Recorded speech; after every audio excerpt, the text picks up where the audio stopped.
Story 1. For humans, everything is a weapon, even the floor. Look, Trigabifity, it's impossible to enforce the no weapons allowed protocol with the humans. I know it may seem insurmountable, Boombibumafloop, but this is about safety and well-being of the other residents of this habitation station. I'm fairly certain what with a bit of careful formatting and regulation, so that's it. You just don't understand, nor have seen it yet. Those humans, the xenoanthropologist experts say, are Class 11 tool users, with an always active subconscious plan and contingency ID with fight-or-fight instincts honed on Earth. Their Class 11 hell world, I know. That's a rather lot of Class 11 AS, but it gets the point across pretty clearly. For them, literally everything is a weapon. Oh, come on, not everything. What about a spoon? Oh, by the Dark Star. Don't remind me. Oh, I can never look at those eating implements the same ever again. I get uncomfortable just holding one while I eat, now acutely aware of its concave rigidity and ability to underleverage things with surprisingly large amounts of force. That sounds horrifying. So okay then. No more metal-eating utensils with fragile wood extract. It should be. Oh, ick. What are you trying to do to me? The splintered shank wounds of a shattered and retied splinter stick through the thoracial vesicle of that poor buffon that picked that fight. I still don't think they got all the slivers out. Oh my word. Fine then, utensils. No tables or chairs. They can eat with their hands on pillows and cushions that we What? Seriously? Why are you wincing like that? It's a joke that still makes me twitch. They say, wet polyester very strong, never break, not piss rag snap necks. Oh, for the love of the teal star, now you're just making things up. I really wish I was, Trigabifity, but you get my point. No weapons allowed is simply not enforceable with them. Then we just take everything away.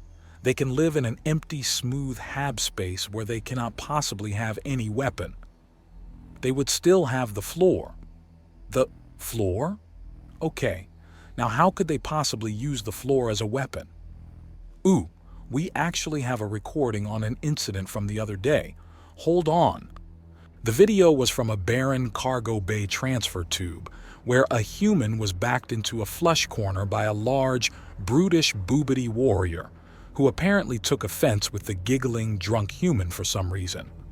The proud warrior species gestured and provoked the human, seeming to feel confident in its dense carapace armor covering every part, every joint of its fearsome genetic design.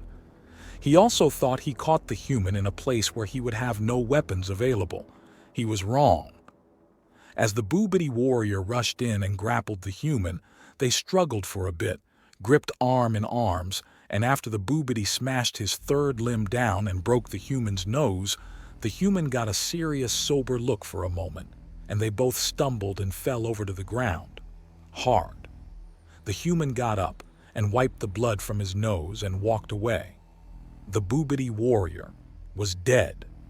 Investigations judged it self-defense and an accidental fatality, but privately, secretly, everyone knew. They didn't just fall. The human tripped the warrior, then leveraged his body mass to over-center the fall rotation, and the first part of the boobity warrior to strike the ground was the back of his head, while the human, during the fall, managed to get a forearm braced on the warrior's forehead, adding all of his mass to that moment of initial impact as well. It was a sickening combination of mass, rotational conservation, timing, leverage, and violent intent. Oh my. Look, I've been trying to tell you, everything, literally everything, is a weapon for them. I cannot pretend to understand how hellish their primitive evolution must have been to have honed their tool use to this degree. But then how? How are we to control the humans if this is the case and everyone is at constant risk? Well, it seems obvious, doesn't it? Just chill with them. Appeal to their higher minds, their sense of humor if we can manage it. They do, after all, come in peace. Well, that doesn't seem very reassuring at all if... Oh, I don't think you get the deeper meaning to peaceful. Let me see if I can remember it. Now, I'm just paraphrasing here, but there is a difference between a peaceful man and a harmless man. A harmless man could not hurt you even if he tried. A peaceful man can absolutely ruin you, but chooses not to. I still don't see how that makes anything. It points out how they don't really want to be jerks. That they could always have a weapon at hand has always been a certainty, but they don't want to go looking for a fight. When you calm down a bit from the shock and horror of them, it is actually a gizzard-warming fact their, heart thingies are in the right place, I think is how they say it. Well, I am certainly never going to get within 1,000 centispans of one of those monsters. Oh, haven't you heard? High Command has decided humans would make fantastic station security forces. We are going to be the bosses of dozens of them very soon. No, you simply must be pulling my tentacle. I think I'm going to be ill. Oh, come on. They are all right. They grow on you a bit once you get to know them. They are actually kind of fun and clever, always down for a laughing good time. I'm still trying to master their dark humor, but I think one of their sayings kind of applies here. If you can't beat them, then beat them. You're really not helping to make it any better. I know, but it's kind of funny though, right? I mean, I can almost get the humor. Story 2. Ploink. To get a human test sample. The station was in a security panic. There were rather alarming sirens going off in the common habitation areas, signifying some very scary things: pressure leak, structural damage, and most alarmingly, disabled repair and security robot. What the literal puffity is going on? The station relations officer demanded of a passing security logistics flitter drone that screeched to a halt in its frenetic pace to answer the call of the officer's rather high authority. Oh, apologies. High Relator. We did not wish to disturb you on your registered vacation, but there is trouble in the Starport embarkation facility. We are desperately searching for someone who speaks Earthling. There doesn't seem to be a translator codex on file. Oh, human trouble, you say. And no, there wouldn't really be a translator codex. The humans really cannot stomach our names and terms adequately enough to ever get a reliable AI translation matrix established. But yes, I speak a bit of human English.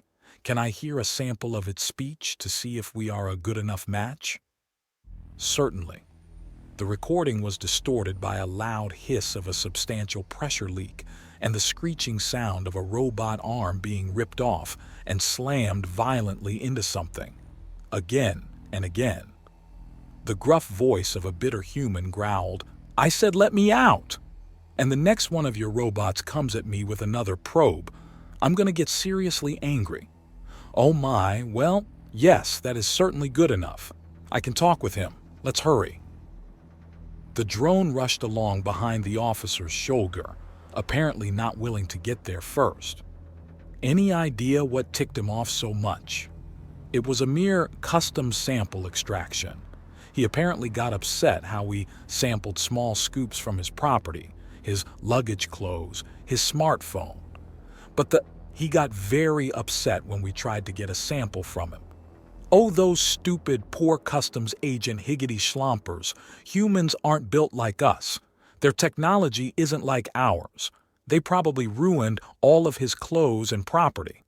I do not foresee a resolution to this. We do require a sample for biosafety concerns, but it seems the human has gotten too violent, too destructive. When the security trippy-giggle-pittic droids handcuffed him with the dense polyphenol zip ties, he just broke them, then broke the security droids. In a most manner that has left everyone terrified. How can this possibly be de-escalated? Yeah, humans are incredibly powerful, a testament to their high G iron-rich terrestrial world. You know they even have iron in their blood? Literally. But I have a plan. I think I know humans well enough to calm him down, ease relations, and even get the sample." The officer smiled reassuringly over his shoulder at the drone. "But how?" "I'm just going to formally introduce us all and start identifying things in the room. That should do it, honestly." As they got to the customs section of the star base, the naval barricades and battle tanks were already staged, all pointing their UV cagobs at the front door. There was smoke rising from the back of the bivouacling. The human was certainly busy in there. "Oh, don't bother with those guns. They won't hurt the human. Have I told you about their homeworld's freaking star? Yeah, those cannons will only give the human a suntan. Let's go inside." "Oh, Sub-Commander, please come in with us." The nervous military officer peeked out from his woolite barricade. "Me, sir?" "Yes, you will do nicely, I believe." As they hurried inside, the High Relations officer pointed to various items. "Grab that, ooh, and that over there, and one of these. Yes, these should be perfect." The drone and Sub-Commander looked at each other in confusion, tentacles full of the random objects. What was High Relations up to? As the group wriggled their way into the sample room, they covered their tube glands from the acrid smoke of the several mangled and burning security, and even a heavy construction robot battery cores. The human was breathing heavily, covered in what he understood to be sweat, stuffing a rag into a gap of leaking air in the airlit gling, looking wildly at the newcomers as they wriggled in and set down some strange objects. "Eh? Hey, what is this? I told you if any more of you squid things gets close to me with that ice cream scooper thing again, I'll—" The High Relator officer rose to its formal height and cleared its throat. "A pinky tingle bubbaker." I said a what? "A pinky tingle bubbaker. That what the device is called." The human dropped its guard and seemed to calm down noticeably at hearing English words. "Allow me to introduce us. I am the station High Relations officer, but my formal name is—" He took a deep breath, hickety-blingeeding-dong. "The third." The human stood upright stiffly, an odd twitch at its mouth corner, the mangled, heavy lift droid arm in Tia's hands already forgotten. "Sub-Commander, please pronounce for this human your formal name." The Sub-Commander didn't get it yet, but stood proudly and with a deep, gravelly voice said, "Doom, up, boing, papo." The human dropped his improvised weapon. "No way," he said, a growing grin on his face. "Indeed," said the High Relator. He pointed to one of the objects he brought, "and this thing is called a clippity-quickity-glaven." The human's hostility was almost completely gone.